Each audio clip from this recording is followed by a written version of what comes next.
Hi Simran, thank you very much for being here. I know we've talked quite a bit on taxes, infrastructure, town unity, the town growth. We've gotten into a lot of that substance, but now I want to take the time to really understand, obviously why you're running and what issues have motivated you to participate in town council and maybe some personal stuff too. So I would tell you, I am somebody who hates politics. Interesting field. Yes, yes, and I think I can be somebody who would change people's perspective about politics. This is not how politics should be. I think I can bring a newer perspective to that. And also in my last role, when I worked with all these young people at McDonald's, I felt like they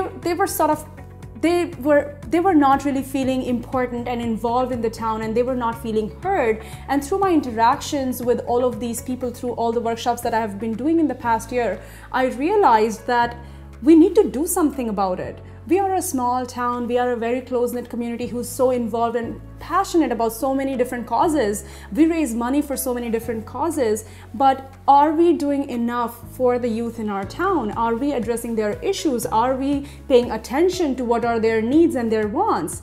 Are we able to do something about that? And I felt as somebody in the council, I would be able to bring attention to those issues and involve young minds more in building our community.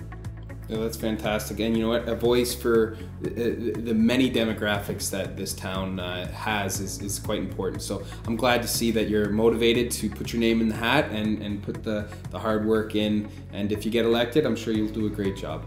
Thank you so much. I believe so. Thanks so much for coming in and spending the time so we can inform you voters. And again, one very important thing is that you go out and you do vote. It's important for the, obviously, democracy, but also for our town that everyone gets their say. And what better way to do that than to use a right that has been given to all of us. So please do take the time to watch any future videos below, and please remember to vote in the fall.